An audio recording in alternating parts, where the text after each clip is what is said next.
Que ta volonté soit faite, Seigneur des temps nouveaux,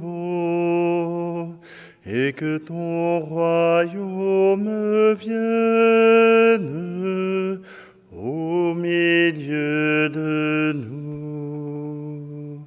Tu chasseras toute peine et toute mort, quand se lèvera ton jour. Le monde ancien pour toujours s'en est allé, sur la terre comme au ciel. Que ta volonté soit faite, Seigneur des temps nouveaux, et que ton royaume vienne au milieu de nous. Nous sommes réunis au nom du Père, du Fils et du Saint-Esprit. Le Seigneur soit avec vous.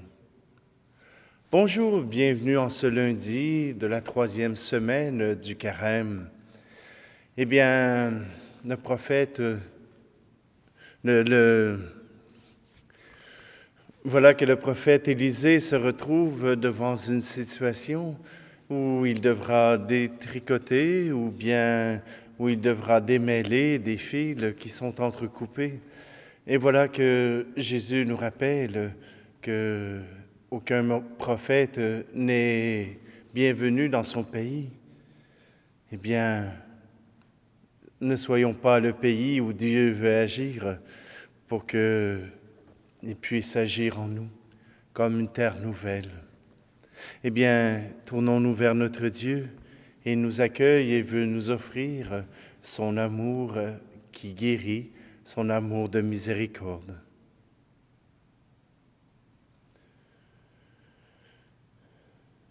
Je confesse à Dieu Tout-Puissant, je reconnais devant mes frères et sœurs que j'ai péché en pensée, en parole, par action et par omission. Oui, j'ai vraiment péché. C'est pourquoi je supplie la Vierge Marie, les anges et tous les saints, et vous aussi, mes frères et sœurs, de prier pour moi, le Seigneur notre Dieu. Que Dieu Tout-Puissant nous fasse miséricorde, qu'il nous pardonne nos péchés et nous conduise à la vie éternelle. Amen. Prions. Que ta miséricorde inlassable, Seigneur, purifie et protège ton Église. Et puisque sans toi elle ne peut demeurer en ton salut, dans ta grâce gouverne-la toujours. Par Jésus-Christ, ton Fils, notre Seigneur, qui vit et règne avec toi dans l'unité du Saint-Esprit, Dieu pour les siècles des siècles. Amen. Lecture du 2e livre des Rois. En ces jours-là, Naaman, général de l'armée du roi Aram, était un homme de grande valeur et hautement estimé par son maître, car c'est par lui que le Seigneur avait donné la victoire au royaume d'Aram. Or, ce vaillant guerrier était lépreux. Les Araméens, au cours d'une expédition en terre d'Israël, avaient fait prisonnière une fillette qui fut mise au service de la femme de Naaman. Elle dit à sa maîtresse, « Ah, si mon maître s'adressait au prophète qui est à Samarie, celui-ci le délivrerait de sa lèpre. » Naaman alla auprès du roi et lui dit, « Voilà ce que la jeune fille d'Israël a déclaré. » Le roi d'Aram lui répondit, « Va, mets-toi en route, j'envoie une lettre au roi d'Israël. » Naaman partit donc. Il emportait 10 lingots d'argent, 6 000 pièces d'or et 10 vêtements de fête. Il remit la lettre au roi d'Israël.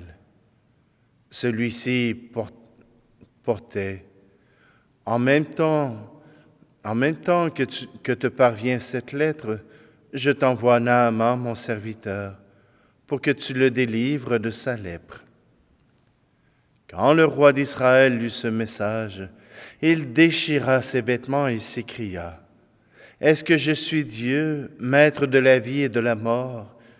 Ce roi m'envoie un homme pour que je le délivre de sa lèpre. Vous le voyez bien, c'est une provocation. » Quand Élisée, l'homme de Dieu, apprit que le roi d'Israël avait déchiré ses vêtements, il lui fit dire, « Pourquoi as-tu déchiré tes vêtements? Que cet homme vienne à moi, et il saura qu'il y a un prophète en Israël. »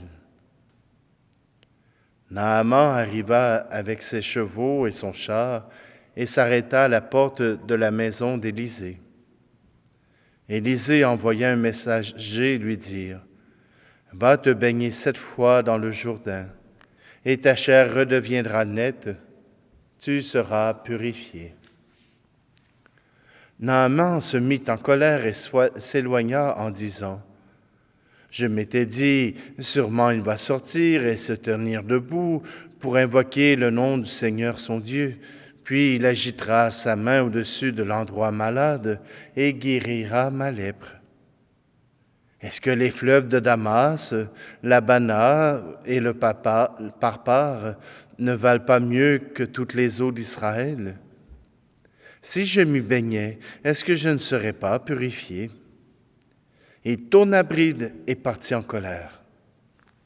Mais ses serviteurs s'approchèrent pour lui dire, « Père, si le prophète t'avait ordonné quelque chose de difficile, tu l'aurais fait, n'est-ce pas? Combien plus alors lorsqu'il te dit, « Baigne-toi et tu seras purifié. » Il descendit donc jusqu'au Jourdain et s'y plongea 7 fois pour obéir à la parole de l'homme de Dieu. Alors sa chair redevint semblable à celle d'un petit enfant. Il était purifié. Il retourna chez l'homme de Dieu avec toute son escorte. Il entra, se présenta devant lui et déclara, « Désormais, je le sais, il n'y a pas d'autre Dieu sur toute la terre que celui d'Israël. » Parole du Seigneur. Psaume 41. Mon âme a soif de Dieu, le Dieu vivant. Comme un cerf altéré cherche l'eau vive, ainsi mon âme te cherche, toi, mon Dieu. Mon âme a soif de Dieu, le Dieu vivant. Quand pourrais-je m'avancer, paraître face à Dieu? Envoie ta lumière et ta vérité, qu'elle guide mes pas et me conduise à ta montagne sainte, jusqu'en ta demeure. J'avancerai jusqu'à l'autel de Dieu, vers Dieu qui est toute ma joie. Je te rendrai grâce avec ma harpe, Dieu, mon Dieu. Mon âme a soif de Dieu, le Dieu vivant. Gloire au Christ, sagesse éternelle du Dieu vivant. Gloire à toi, Seigneur. J'espère le Seigneur et j'attends sa parole. Près du Seigneur est l'amour, l'abondance du rachat. Gloire au Christ, sagesse éternelle du Dieu vivant. Gloire à toi, Seigneur. Le Seigneur soit avec vous. Évangile de Jésus-Christ selon saint Luc. Dans la synagogue de Nazareth, Jésus déclara, « Amen, je vous le dis, aucun prophète ne trouve un accueil favorable dans son pays. En vérité, je vous le dis, au temps du prophète Élie, lorsque pendant 3 ans et demi le ciel retint la pluie et qu'une grande famine se produisit sur toute la terre, il y avait beaucoup de veuves en Israël. Pourtant, Élie ne fut envoyé vers aucune d'entre elles, mais bien dans la ville de Sarepta, au pays de Sidon, chez une veuve étrangère. Au temps du prophète Élisée, il y avait beaucoup de lépreux en Israël, et aucun d'eux n'a été purifié, mais bien Naaman, le Syrien. À ces mots dans la synagogue, tous devinrent furieux et se levèrent, poussèrent Jésus hors de la ville et le menèrent jusqu'à un escarpement de la colline où leur ville est construite pour le précipiter en bas. Mais lui, passant au milieu d'eux, allait son chemin. Acclamons la parole de Dieu. J'ai appris avec le temps que si tu veux faire rire Dieu, parle-lui de tes plans. Parle-lui de ce que tu attends de lui. Parle-lui de ce que tu désires et attends de sa grâce. Et pour cela, j'aime bien prendre cet extrait du livre des rois, où Naaman se rend, par la grâce de Dieu, jusqu'en Israël, pour être guéri. Mais voilà que Naaman avait déjà son idée préconçue. Voilà comment ça va se passer. Il va sortir dehors, parler à son Dieu, agiter les mains, et puis voilà qu'au-dessus de la plaie, et je serai guéri. Voilà comment Naaman pensait que Dieu agirait. Et déjà, la preuve que c'est Dieu qui agit, cela n'arrive pas selon les plans de Naaman. Déjà, Dieu avait envoyé cette petite fille tout près de Naaman. Oui, cet homme de grande valeur, en qui Dieu avait de grandes vues, puisqu'il avait donné la déportation d'Israël, voilà qu'il veut le guérir. Mais pas simplement guérir son corps, mais guérir aussi son âme. Voilà que cet homme qui est habitué d'avoir une grande volonté, une force dans sa volonté qui lui permettait de démolir tous les murs qui étaient devant lui, il se trouve impuissant. Impuissant à exiger sa guérison. Impuissant à se faire guérir comme il l'avait prévu. Et cela a demandé un effort d'humilité pour reconnaître la volonté de Dieu à travers les paroles d'Élisée. Il lui a fallu accueillir la volonté de Dieu comme elle se présentait à lui et non comment lui la présentait à Dieu. Est-ce qu'il a été guéri? Oui. Parce que son humilité, parce que sa grandeur a été détruite par Dieu. Voilà que cet homme a accepté par humilité de se conformer aux paroles du prophète. Et Élisée n'était même pas sorti de la maison pour lui dire comment cela était pour se passer. Il n'avait même pas assez de valeur pour rencontrer lui-même le prophète.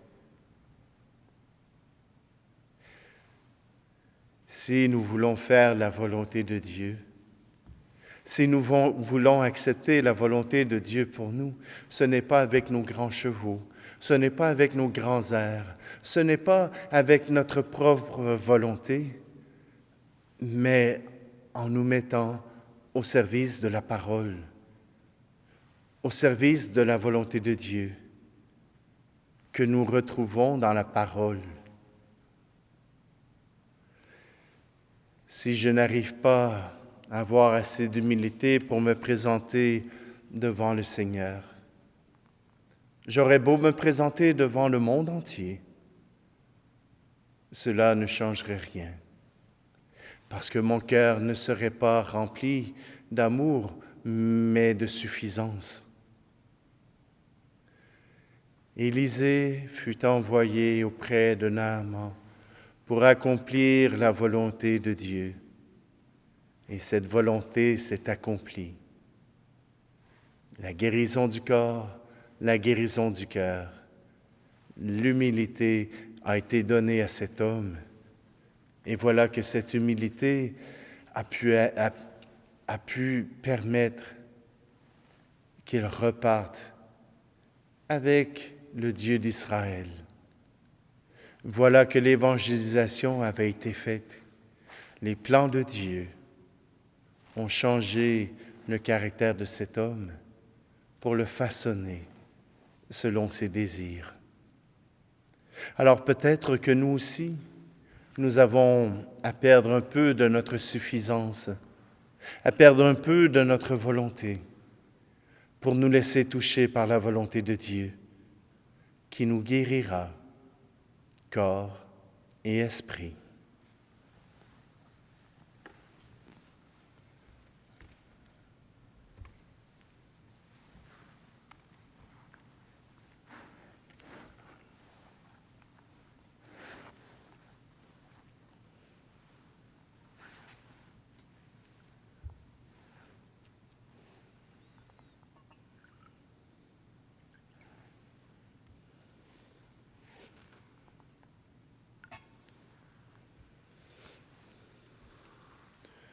Tu es béni, Seigneur, Dieu de l'univers, toi qui nous donnes ce pain, fruit de la terre et du travail des hommes et des femmes, et il deviendra pour nous le pain de la vie.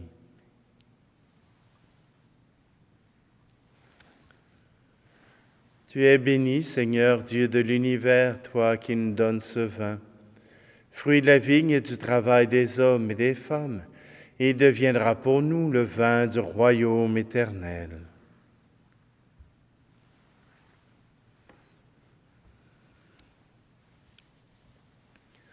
Prions ensemble au moment d'offrir le sacrifice de toute l'Église. Fidèles à te servir, Seigneur, nous te présentons ces offrandes. Transforme-les toi-même et en sacrement de notre salut, par le Christ, notre Seigneur. Amen.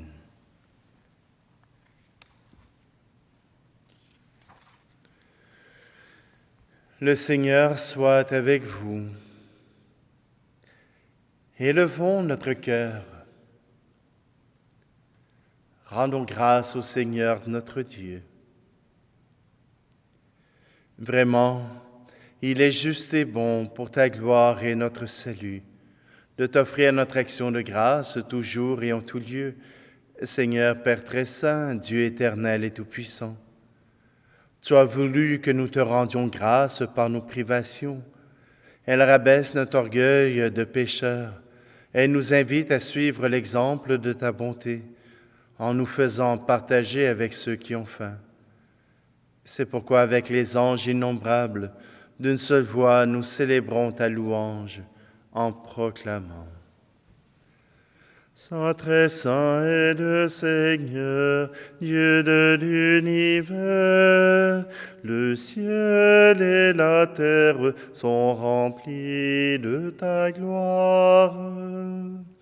Hosanna, Hosanna, Hosanna au plus haut des cieux. Hosanna au plus haut des cieux. Saint, très saint est le Seigneur, Dieu de l'univers. Béni soit celui qui vient au nom du Seigneur. Hosanna, Hosanna, Hosanna au plus haut des cieux. Hosanna au plus haut des cieux. Toi qui es vraiment saint, toi qui es la source de toute sainteté, Seigneur, nous te prions. Sanctifie ces offrandes en répandant sur elles ton esprit, qu'elles deviennent pour nous le corps et le sang de Jésus le Christ, notre Seigneur. au moment d'être livré et d'entrer librement dans sa passion. Il prit le pain, il rendit grâce, il le rompit et le donna à ses disciples en disant, « Prenez et mangez-en tous, ceci est mon corps livré pour vous. »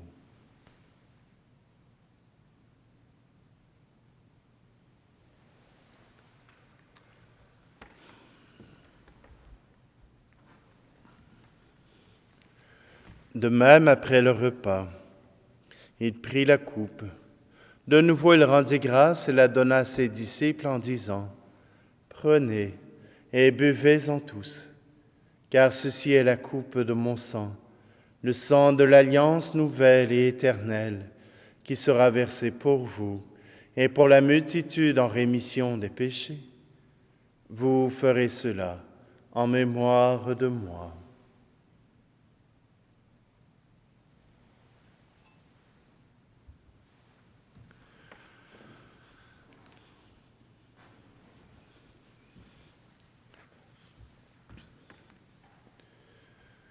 Christ est venu, Christ est né, Christ a souffert, Christ est mort, Christ est ressuscité,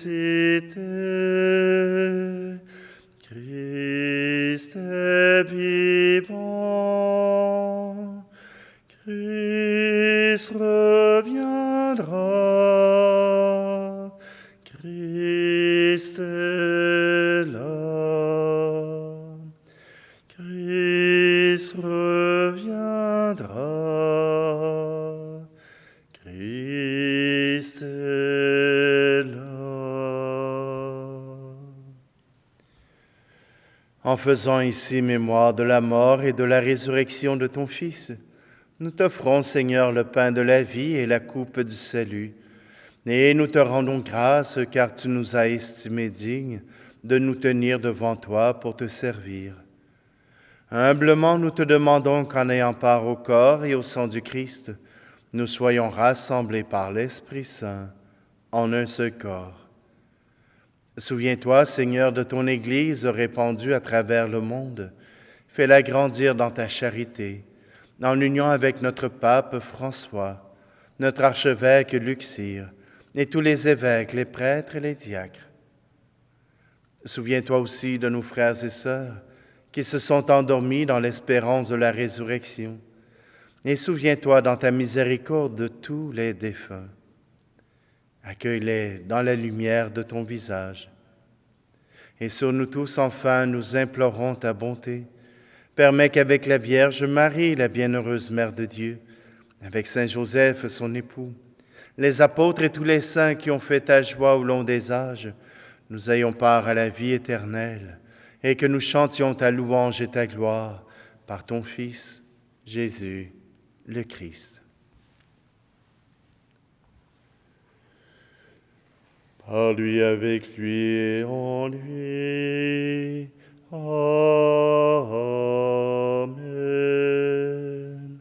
À toi, Dieu le Père Tout-Puissant, dans l'unité du Saint-Esprit. Amen. Tout honneur, toute gloire pour les siècles des siècles. Amen.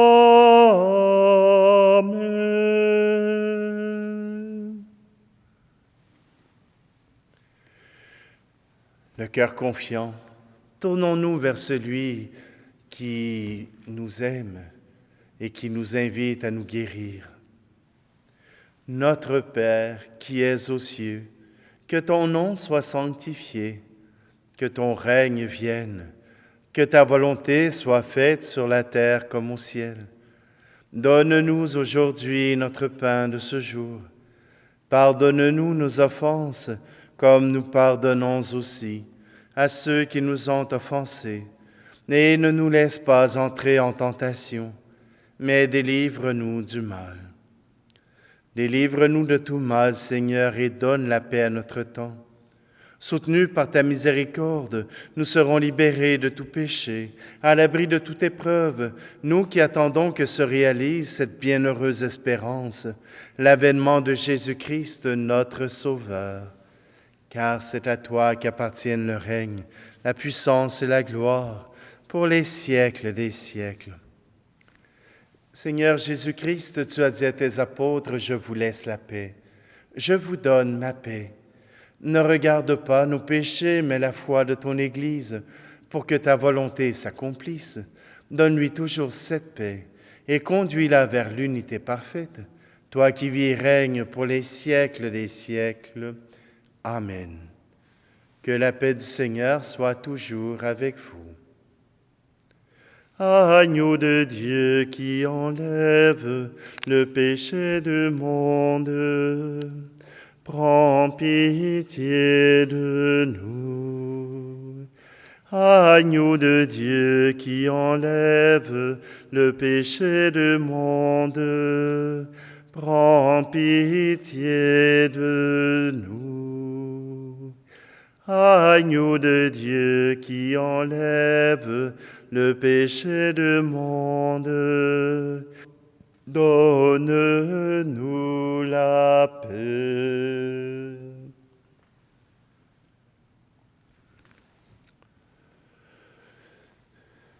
Voici l'agneau de Dieu, voici celui qui enlève le péché du monde. Heureux, heureuses les invités au repas des noces de l'agneau. Seigneur, je ne suis pas digne de te recevoir, mais dis seulement une parole et je serai guéri. Seigneur, à travers cette communion à ton corps et à ton sang, nous voulons nous faire humbles, recevant ta grâce, recevant ta présence pour transformer tout notre être.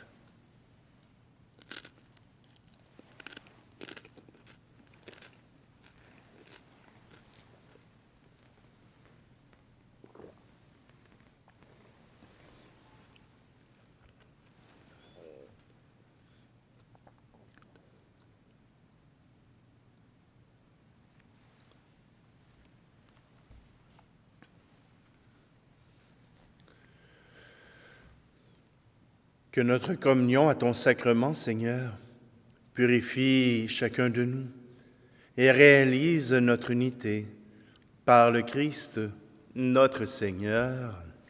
Amen. Alors, remettons notre volonté dans le désir de Dieu et nous serons surpris de la manière dont il répondra à nos appels. Le Seigneur soit avec vous.